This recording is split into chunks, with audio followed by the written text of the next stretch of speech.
l'issue et bienvenue à votre journal de l'économie.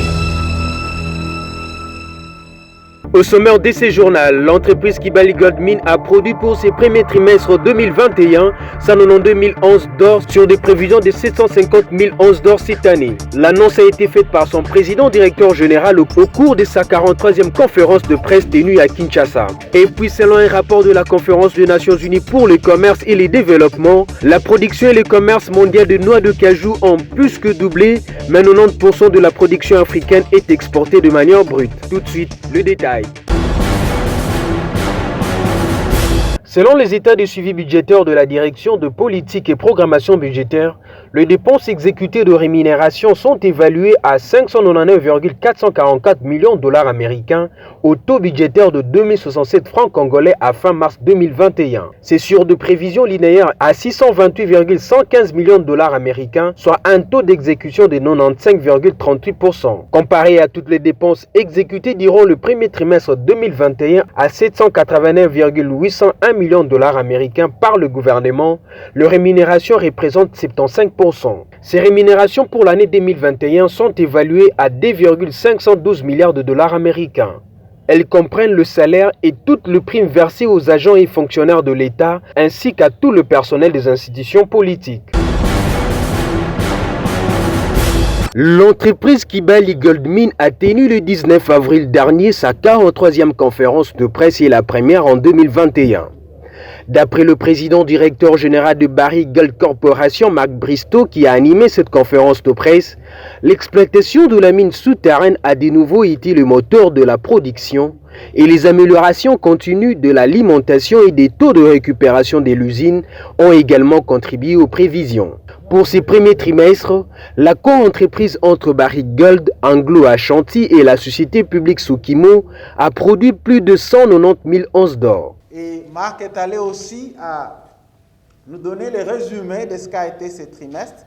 Un trimestre qui commence bien pour nous, qui donne le ton à l'année où nous avons des prévisions de plus de 750 000 onces. Et déjà pour le premier trimestre, nous sommes restés dans le cadre de prévisions que nous avons en produisant 192 000 onces d'or sur ces 3 premiers mois. Et nous pensons qu'à cette allure, nous allons continuer à produire et rester dans nos prévisions annuelles.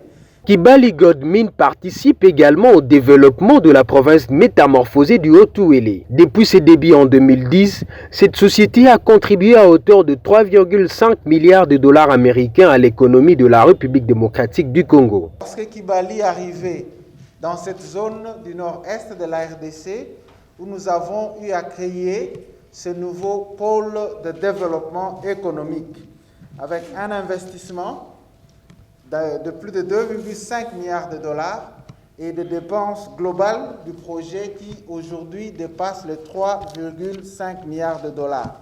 Nous avons dû avoir les chiffres dont plus de 2 milliards de dollars ont servi à honorer nos factures auprès de nos sous-traitants.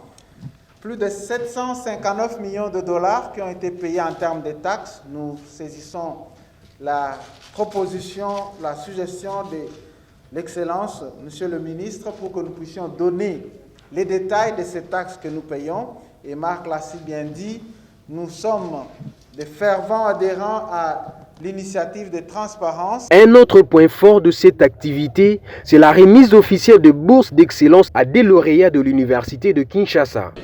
Je suis très reconnaissante envers l'entreprise Kibali qui soutient les jeunes et qui nous pousse à encore mieux travailler et à faire de notre mieux dans nos études. Après avoir appris que Sokimo tentait pour la 2e fois d'extorquer certains avantages à la société en déposant une plainte auprès du tribunal de commerce de Kinshasa, Kibali rejette en bloc la poursuite judiciaire actuelle parce qu'elles sont, déclare Mark Bristow, fallacieuses et sans substance tout en demandant son rejet comme l'avait fait avec la plainte précédente. C'était à l'hôtel Africana Palace à Lingwala que le ministre provincial de Kinshasa en charge de finances, Jean Goyi, a lancé l'atelier des travaux d'élaboration des dettes portant reddition des comptes pour l'exercice 2020. Et c'est là avec l'appui technique et financier des Profits Congo. Prenant la parole, le coordonnateur des Prophètes Congo a rappelé l'importance de ces travaux qu'il qualifie d'un canal d'initier les membres du gouvernement provincial à la pratique de la transparence dans la gestion des finances publiques. L'activité de ces jours, c'est une activité qui est très nécessaire dans le cadre de mise en œuvre du projet Prophètes Congo, parce que ça va dans la droite ligne de ces indicateurs ainsi que de ces exigences. Par ailleurs, le ministre provincial en charge de finances a par cette même occasion appelé les différents protagonistes à un travail de qualité appréciable par l'autorité urbaine. Nous osons croire qu'au terme de ces travaux, les projets de 10 portant reddition des comptes et ses annexes qui en découleront seront à la hauteur de nos attentes. Nous vous prions de redoubler les efforts pour réaliser un travail de qualité afin de mériter les encouragements et félicitations de l'autorité urbaine. Sur ce, nous déclarons ouvert le début des travaux de la reddition des comptes pour l'exercice 2020. Pour ce faire, l'autorité des finances provinciale de Kinshasa, Jean Goy, a tapé du poing sur la table tout en mettant en garde toute personne qui s'hasardera à contraindre la rationalité et l'exercice de la démocratie, susceptible de freiner cet élan qu'il qualifie de développement tant entendu par l'État et par le peuple quinois. Selon lui, la date de la remise du dit projet devrait avoir lieu le 30 mai, mais alors, pour des raisons de rapidité et de processus, il sera remis d'ici la fin du mois d'avril pour son élaboration avant sa promulgation. Nous sommes dans les délais parce que la dernière date de dépôt c'est le 30 mai, mais nous voulons déposer le tout avant la fin de ce mois pour nous permettre aussi de déposer à l'APK, le temps de leur permettre d'examiner la reddition des comptes de l'exercice 2020. La saison de pluie partie et voici la saison sèche. Les travaux de construction et de réhabilitation des infrastructures routières dans le Haut-Katanga reprennent de plus belle. Par ardeur et même par rigueur, le gouverneur de province Jacques Yaboula Katoué multiplie les visites de chantier. Il veut se rassurer de la qualité du travail sur terrain. Ce lundi 19 avril 2021, le chef de l'exécutif provincial a visité quelques avenues en réhabilitation et modernisation. Conduit par le directeur provincial de l'Office des voiries et drainage, la visite a débuté par le boulevard Kamagnola où les travaux se concentrent sur le tronçon Roué-Cambove. Ici, EGMF s'apprête à poser la fondation après le décapage. De la route du Golfe à l'avenue Roué, le boulevard Kamagnola présente déjà le visage de la modernité. Jacques Yaboula Katoué se rendra par la suite sur l'avenue Kabalo. Un parterre a été aménagé entre les avenues Sandora et Square Forest, servant de séparateur sur la chaussée. Le Nord-Indio Katanga a bouclé sa visite d'inspection par la chaussée de Kasenga. Les travaux ont repris après une trêve due à la saison de pluie. Des caniveaux sont en construction au niveau de la Remoukala. Nous avons commencé par l'avenue Kamagnola. Nous avons constaté qu'effectivement les travaux évoluent comme il se doit. Et ici aussi sur la chaussée de Kasenga, nous constatons qu'il y a la construction de caniveaux qui se poursuivent et puis évidemment la pose de la base, la couche ou la base de la fondation de la route qui est en train de se faire. Donc à ma grande satisfaction, je suis même surpris de voir comment les travaux évoluent à cette vitesse et nous croyons que avant le retour de la pluie, nous aurons terminé la chaussée de Kasenga de sorte qu'elle soit ouverte au public. Donc pour le gouvernement provincial, c'est un motif de satisfaction. Et pour la population, nous allons demander toujours de nous encourager à travers le paiement des taxes et impôts. Et nous voudrions assez que les gens, la population participent parce qu'il y a de quoi se féliciter quand même du travail qui est en train de faire, tel que nous recommande le président de la République, Félix-Antoine Tshisekedi, de travailler pour l'intérêt de notre population. Témoins et bénéficiaires, la population de Lubumbashi se félicite des actions concrètes du gouverneur. Nous apprécions le travail qu'il est en train de réaliser. Nous lui demandons de persévérer et que Dieu le bénisse, qu'il lui donne l'intelligence pour aller de l'avant, qu'il continue avec le travail. En tout cas, merci, coup de chapeau au gouverneur. Je m'adresse au gouverneur que nous allons les soutenir par rapport aux œuvres réalisées. Avec une telle empreinte, ça vous permet de vous voter en 2023. À cette même population, Jean Kaboula Katoué demandera la participation et l'encouragement en s'acquittant de ses devoirs civiques, dont les taxes et impôts, pour donner les moyens à la province de travailler selon la vision du chef de l'État, Félix-Antoine Tshisekedi Tshilombo, qui met l'homme au centre de toute action. C'est une population visiblement satisfaite qui a accompagné l'autorité provinciale dans sa visite d'inspection. Big Rouge, Big Rouge, Big Rouge.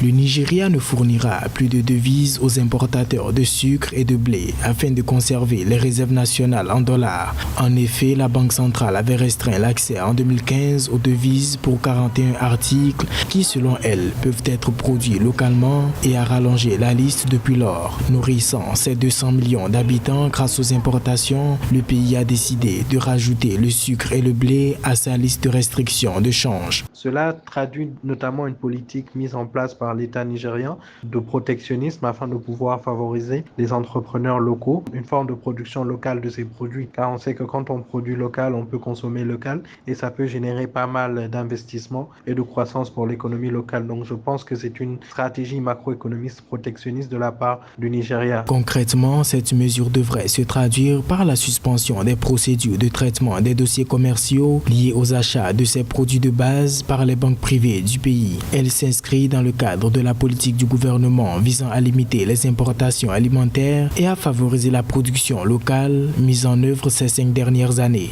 Vu la forte demande de ce produit, il faudra que les producteurs nigérians essayent de compenser et essayent de produire à un certain niveau, car on sait que malheureusement, s'ils n'arrivent pas à produire, on aura une forme de faiblesse de l'offre et une forte demande, donc ça va conduire à une hausse des prix, donc ce sera les plus riches qui auront accès à ces produits. La devise nigériane a atteint un creux intrajournalier record de 437,62 pour $1 après que la Banque centrale a vendu des devises fortes à un niveau plus faible sur le marché à terme aux investisseurs étrangers.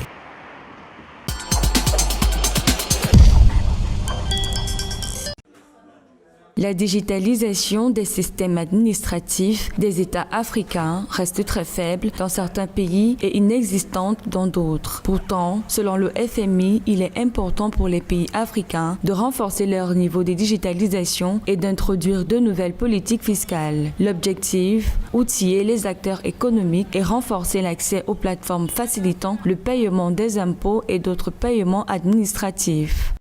La numérisation, qui est un outil de la dématérialisation, va certainement permettre aux États, aux pays et aux administrations de réduire systématiquement les gaps et les poches de fraude, de réduire systématiquement les méthodes de travail qui n'étaient pas bonnes. L'introduction de ce nouveau système de digitalisation permettra d'améliorer l'interconnectivité digitale entre les différents systèmes d'administration ainsi que l'extension douanière, y compris avec celle des pays voisins. Par ailleurs, digitaliser les systèmes administratifs renforcera la gouvernance et sa transparence et rendra les informations nécessaires sur les procédés étatiques accessibles au public. C'est clair que la digitalisation a amélioré le niveau de ressources nationales ainsi que leur collecte. L'implémentation du digital au Burkina nous a mené à des résultats satisfaisants. De ce qui est de l'administration des impôts, la digitalisation a donné au pays la possibilité d'aboutir aux objectifs qu'il s'est fixés. Notons qu'à ce jour, la digitalisation a permis de décentraliser le système de paiement des salariés en Afrique, avec notamment le paiement des fonctionnaires publics à partir des transferts électroniques. Ceci permet aux États de centraliser la plateforme de paie qui relie toutes les fonctions administratives et publiques et évite de fuite de paiement. Ainsi, son renforcement permettra aux États de développer d'autres stratégies pour renforcer et améliorer leur système de fonctionnement.